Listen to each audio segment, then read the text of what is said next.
Bonjour à toutes et à tous, j'espère que vous allez bien. Aujourd'hui, on se retrouve dans une nouvelle série de vidéos qui cette fois-ci présente les spécialités en terminale. Comme vous le savez peut-être, j'ai déjà présenté l'année dernière dans une série de vidéos qui était très longue et qui va encore l'être cette année, les spécialités du bac en première, donc sur le programme, ce qu'on pouvait faire juste avec une spécialité de première, etc. Mais aujourd'hui on se retrouve pour la même expérience, mais cette fois-ci sur les spécialités de terminale. J'espère que cette série de vidéos te plaira. N'hésite surtout pas à mettre dans les commentaires tes éventuelles questions. Bonne vidéo!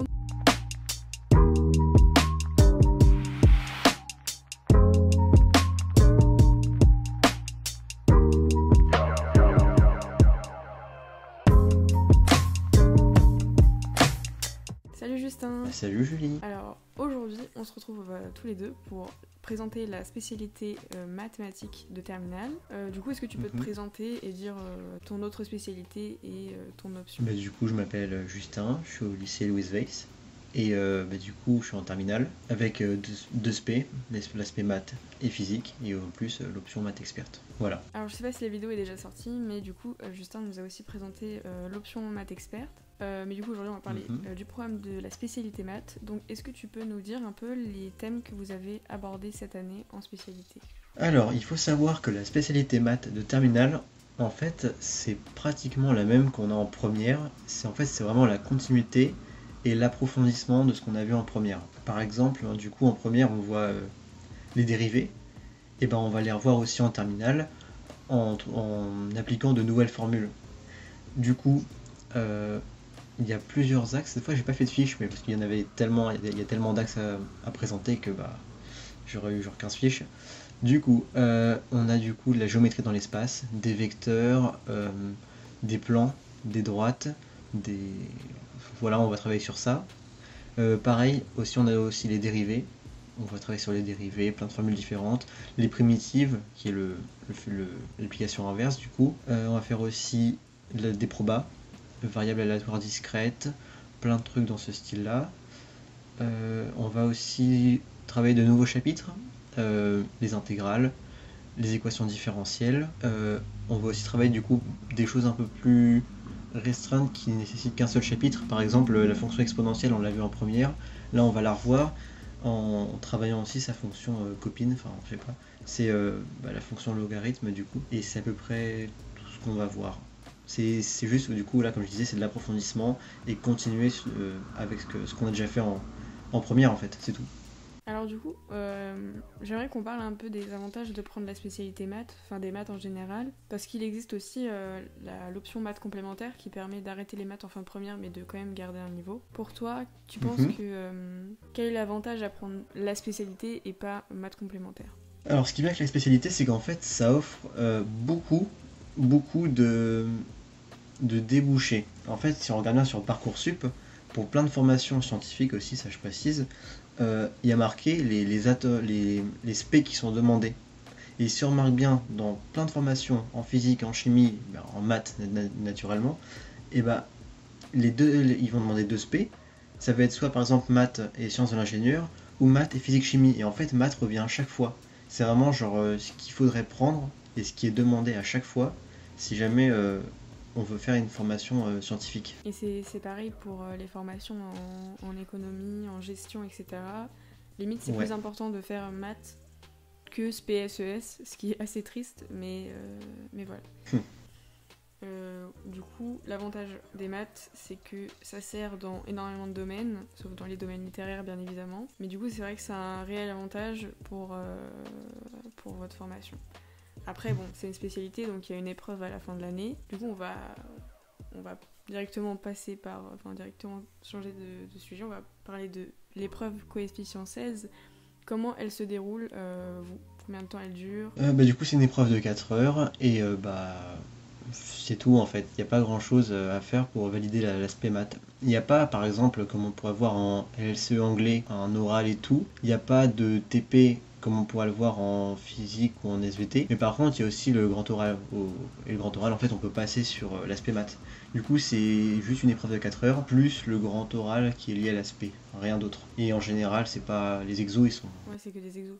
Ouais, classique. Non, parce qu'il y a certaines épreuves scientifiques où t'as des... comme en physique-chimie par exemple, où t'as des ECE, tout ça, là où clairement c'est que des maths, c'est à l'écrit. Ah oui. Parce qu'on pourrait avoir un oral par exemple ou des trucs comme ça. Mais il n'y a pas, c'est que grand oral. Du coup pour le grand oral, comme l'aspect physique-chimie, vous avez le droit à un tableau il me semble.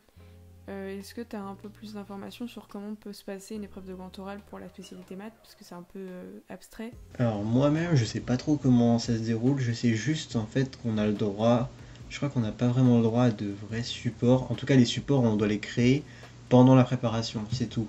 Il n'y a pas le droit d'en apporter.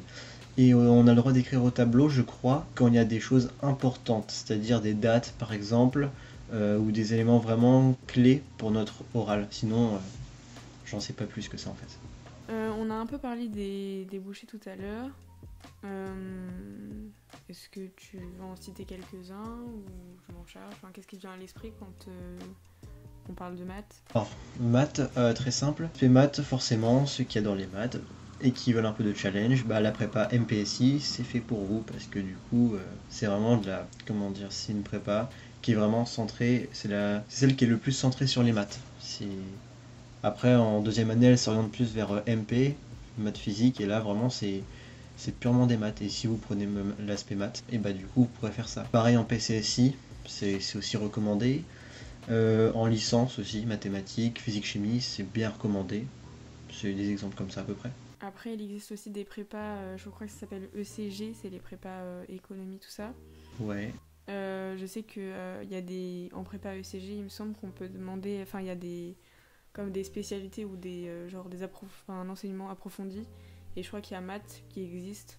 Donc ça peut, pour les prépas en tout cas, économie, tout ça, ça peut être très intéressant de faire maths. Et comme je disais précédemment, tout ce qui est licence d'économie, école de commerce également. Si vous n'avez pas l'aspect maths ou maths complémentaire à la limite, je pense que ça passe pas. Voilà, comptabilité, tout ça, je pense qu'il est quand même nécessaire de continuer les maths jusqu'en terminale. Et est-ce que, je sais pas, est-ce que pour toi tu t'es content de la spécialité? Est-ce que tu peux nous donner ton avis? Est-ce que tu as été déçu? Est-ce que tu la conseilles? En fait, il faut savoir que l'aspect en terminale est plutôt cool. En fait, on se rend compte déjà juste avant qu'il y a un gouffre énorme entre la seconde et la première. En seconde, par exemple, on fait des tableaux de signes, des symétries, c'est pas super fun. Et en terminale, enfin en première, on arrive et on a tout de suite des dérivés, des variables aléatoires discrètes, des discriminants, bref, plein de trucs comme ça, et c'est vraiment un gouffre énorme, et ça peut beaucoup déstabiliser. Et au final, en fait, si on arrive à s'adapter, et ben ça passe bien. Et la terminale, en fait, vu que c'est la même chose, c'est la continuité, et bah elle est très très sympa, même mieux en fait. J'ai l'impression que la terminale est même plus facile, vu qu'il y a des notions que on a déjà assimilé des notions en première, et finalement en terminale on les revoit, elles reviennent tout de suite, et c'est un peu d'approfondissement, du coup c'est même plus facile en fait. Il y a moins, le gouffre est en fait moins important. Et je la conseille sur ce point-là, parce que faut la garder en terminale, en fait c'est pas un supplice. Enfin, sauf si vraiment les maths, bah, ça vous réussit pas. Mais autrement, l'écart est pas énorme et du coup, bah, vous pouvez le faire quand même. Donc pour toi, l'aspect maths de terminale est plus simple, entre guillemets, que la première. Ouais, il y a beaucoup de gens qui le disent en vrai. Et est-ce que pour terminer, tu aurais des conseils ou des choses à dire aux premières qui veulent garder la spécialité pour, je sais pas, commencer à travailler cet été ou peut-être travailler plus un certain chapitre de première qui est vraiment très important en terminale? En fait, vu que c'est la continuité, comme je disais, vu que c'est dans la continuité, et bah, il faudrait déjà avoir assimilé les notions de première. Si on les a pas, forcément, ça va être un peu plus dur. Du coup, si vous voulez que l'année se passe bien en maths, bah, faut connaître tout ça, genre tout ce qui est variable aléatoire discrète, loi binomiale, ce qu'on apprend déjà en fait en première, si vous le savez déjà. La terminale, ça va être juste du rappel, de l'approfondissement, et ça va passer tout seul en fait, c'est tout. Ok. Et bah... Ok, ça marche.